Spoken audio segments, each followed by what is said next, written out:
Hi there, still on lockdown and still in the garden. I'm in a different part of the garden today. I'm outside my pub in the beer garden. This shed I've been converting into a pub as my lockdown project. And this is hand-pulled Abbeydale moonshine. Now if you're from Sheffield, you'll know what a great beer it is. Anyway, more about the pub and the hand-pulled beer on another video. Today we're going to fly in my drone high in the sky over Sheffield.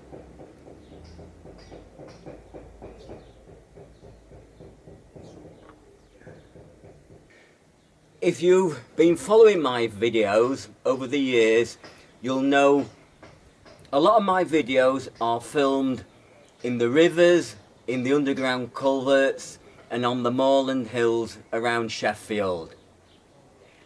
Now I know a lot of my viewers are from all over the world, from Australia, from the USA, and they've probably never been to Sheffield and never even seen it or anything like that. So I thought if I could get my drone up high in the sky above the area I know so well, put a bit of audio over it, then I could tell you all about my city and the places where I camp. Now you've got to imagine I'm actually sat in the drone with a bird's eye view of the city. I'll tell you about some of the history of Sheffield, a bit about the area of Sheffield that I grew up in, and I'll tell you about the hills high above Sheffield on the west where I still camp today. I'm going to try and point out several of my favourite campsites. So come with me for a journey high in the sky above Sheffield. I'll see you up there.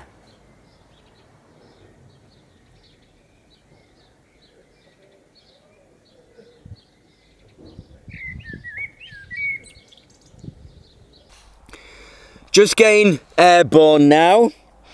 We're going to ascend to a height of just below 400 feet. 400 foot is the UK's maximum height for flying a drone. Now once I'm at that altitude, I'm going to have the drone fly in a massive circle, probably around 500 foot in diameter, but fly slowly at 3 miles an hour. Filming all the time, so it should give a fantastic 360-degree view of the city and its surrounding area. We're just west of the city of Sheffield. I'm in a field clear of all housing and buildings. Now this field and surrounding area is probably around 600 feet above sea level. If we add on the 400 foot that we're flying at, basically we'll be looking at the city from a height of about 1,000 foot. We should get some fantastic views. Right, off we go. Just about got the hang of this flying lark. I've actually lived in this area of Sheffield all my life.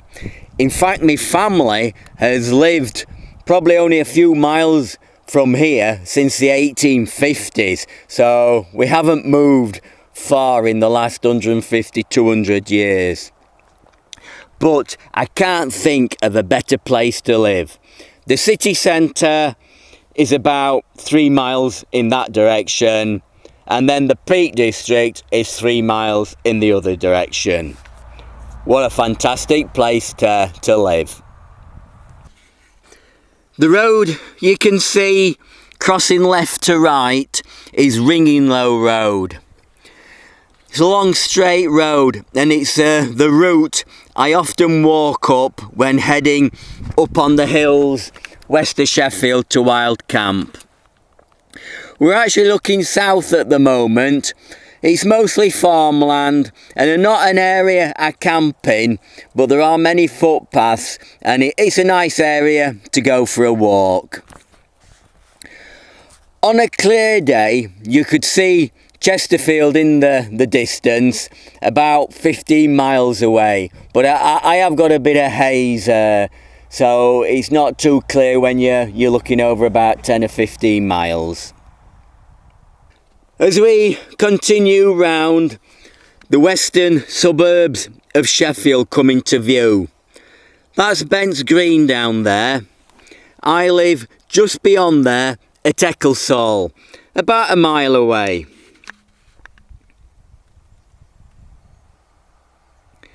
I think I'll just hover up here for a while, taking in the view. This footage was all filmed in March before lockdown. As you can see, the trees have no leaves on yet. It's a different story now. We're in May and the leaves are all out and the city is looking a lot greener. In fact, the city has got 2 million trees. It's the highest ratio of trees to people than any other European city. We're looking across the southern suburbs of Sheffield now. You can probably just make out Norton Water Tower just visible in the distance. It's quite a prominent landmark, that.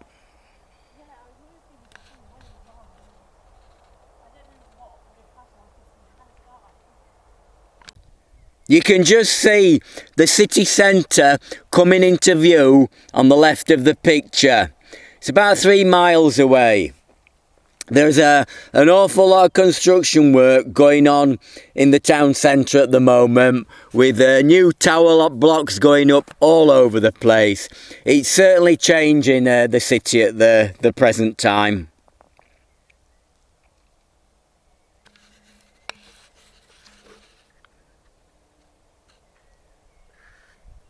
Now, Sheffield is the UK's 5th largest city. It's got a population of approximately 730,000 and it covers an area of 142 square miles. Few facts for you there. Now, Sheffield is very hilly. It's basically built on 5 valleys, each with a river in it. The 5 rivers are the River Don, Loxley, Rivlin, Porter and the Sheaf. Now, Sheffield gets its name from the River Sheaf. It's supposed to be that there was a clearing in a field next to the River Sheaf. So you got the term Sheaf Field, and then that developed into Sheffield. So that's basically how Sheffield got its name. Certainly a great view of the city from up here. In the foreground is what I think is Sheffield's most beautiful valley, the Porter Valley. Now, I did a series of videos, I think it was back around March 2017, all to do with the Porter Valley. I basically walked down the River Porter heading into the town, looking at its many dams that used to power water wheels on the way down. And then eventually I ventured into the river's underground culverts. And these eventually met up with the River Sheaf underground the railway station in the centre of Sheffield. From there I carried on under the city and eventually got to the mighty underground chamber known as Megatron. They were some great adventures. If you have seen my other videos, I think the one on Megatron is very popular. Fantastic place.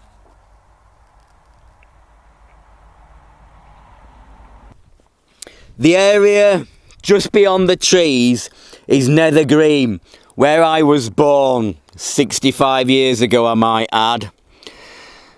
And the wooded area and Encliffe Park is where I spent my early childhood.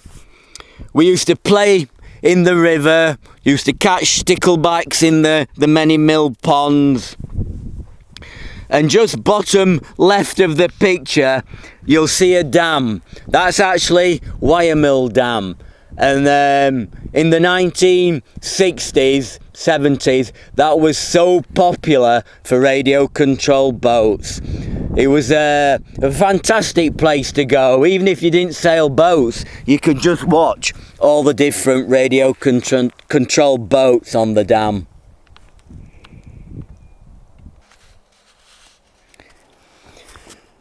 As we travel further round, looking north now, you can see how hilly Sheffield really is.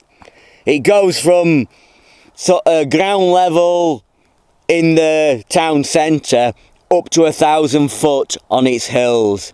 It's not the best place to cycle if that is the direction the government want us to go to at the moment. Now, one of the valleys in the distance is Loxley Valley.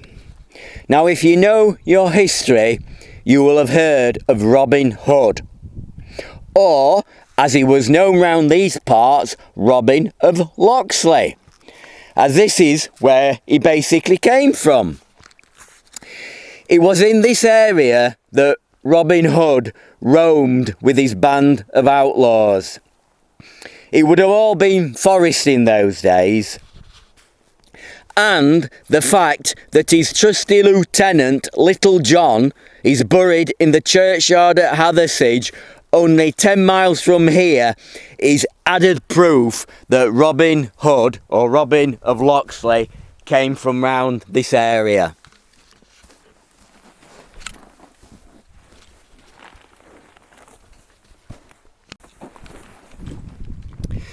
The housing just coming into view in front of you and on top of the hill are the suburbs of Fulwood and Lodgemore. Now, I lived with my parents for many years in the 60s and 70s at Lodgemore. It was very high up. It's about 1,000 foot, and we had some fantastic winters, really spectacular.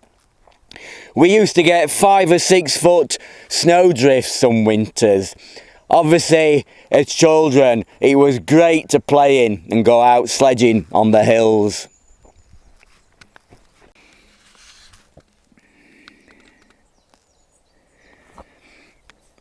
At the bottom left of the picture, you'll just be able to see Forge Dam, another one of the dams in the Porter Valley.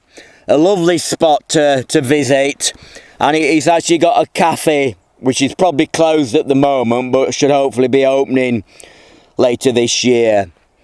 Now, that dam, Forge Dam, I learnt to kayak on there in the 60s with Fulwood Scouts, and that kayaking skill, it came in useful last year, where I made several videos on kayaking along the Sheffield and Tinsley Canal.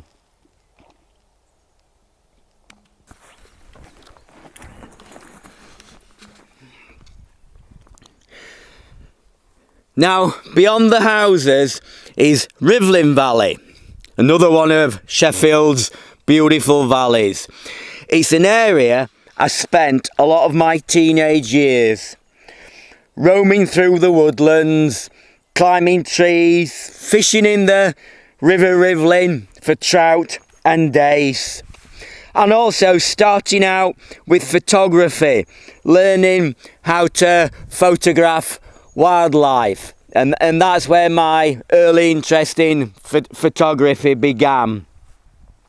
I used to spend a lot of time in Rivlin Valley, even probably taking the odd rabbit and pheasant as well. Happy days they were.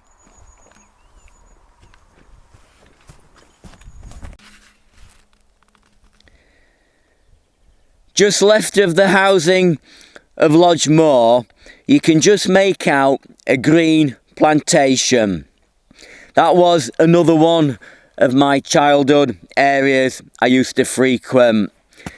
It was in fact the old Lodge Moor prisoner of war camp. It must have been very cold for the Italian POWs that were kept up there in the war. The winters they must have had to go through, it must have been really cold for them.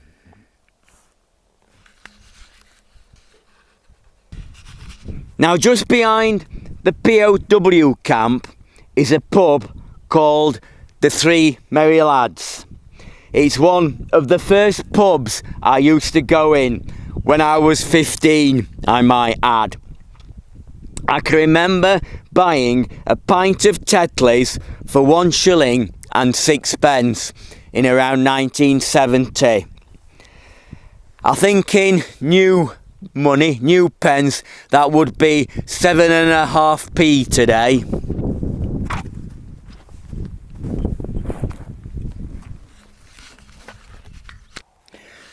As we come further round, we're now looking west. The hills on the skyline in the distance are the hills of the Peak District. And you can probably make out what would be the moors of Derwent. Beyond that would be the wild areas of Bleaklow and Kinderscout, my favourite wild camping areas. A lot of my wild camping is done on the hills just above Sheffield, as you can see in front of you. That's Rudd Hill there, a lovely spot. I've camped there many a time. Got fantastic views over the city, especially at night. And if you look carefully, you can just make out Stanage Edge on the horizon. It's famous for climbing, but it's also a great place to camp as well. The straight road you can see down there is Ringing Low Road again. Should just be able to make out the Norfolk Arms pub. I'm missing its great beers and its great views over Sheffield. It is selling a takeaway service, I believe, but sounds like it might be a while, probably not till July or later, before that's open again. And the Peak District boundary is just about 200 metres above the pub. That triangular bit of woodland you can see now, well, that's known as Lady Canning's plantation. Now you might just be able to make out on the bottom edge of the plantation is a track. That is Houndkirk Road. It's an old toll road that runs between the coaching inns of Norfolk Arms and Fox House out at Longshore. Done a lot of camps round there. I did my wild camp back in time up there. Brought back some fantastic memories that. And another favourite spot is Houndkirk Hill. I've done many camps up there. Beautiful spot. Again, great views over the city at night. And that's looking back down on Ringing Low Road again, heading out of Sheffield up to the Peak District. And now we are back where we started our journey, back down bottom of Ringing Low Road. Now all I've got to do is land this thing.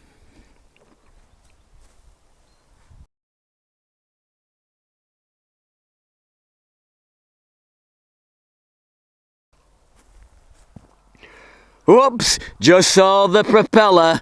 That shouldn't have happened. I shouldn't be able to see the propellers. Oh, going the wrong way now.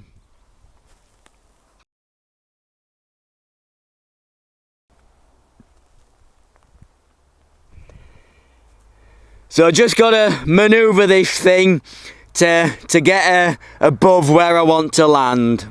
I think we're above the right area now, so we should be able to start landing soon.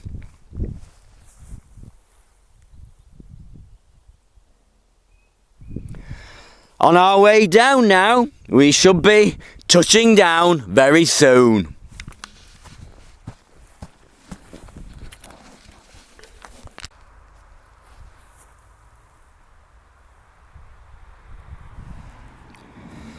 Well, ladies and gentlemen, thank you for flying with me today. Hope you have enjoyed your flight. The weather down there is dry and sunny, around 10 degrees C. Looks like it's going to be a nice day.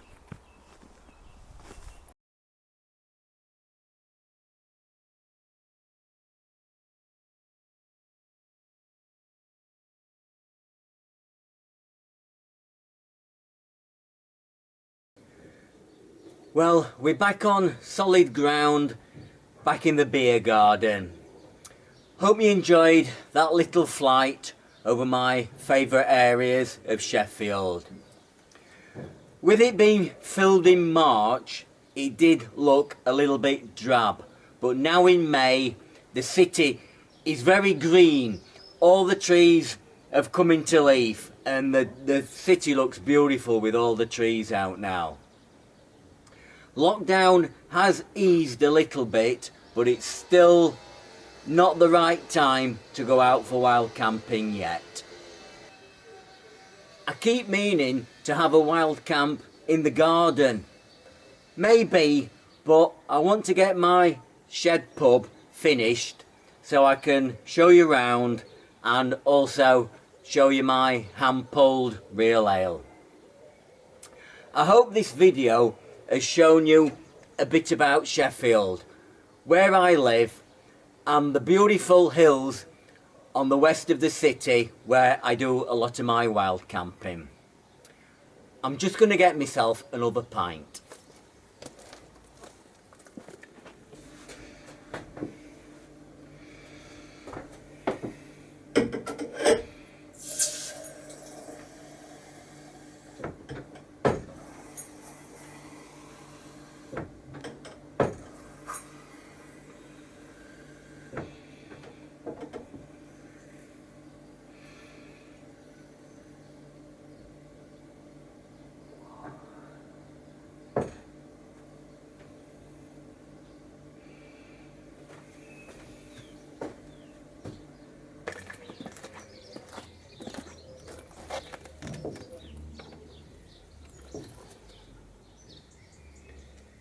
Cheers,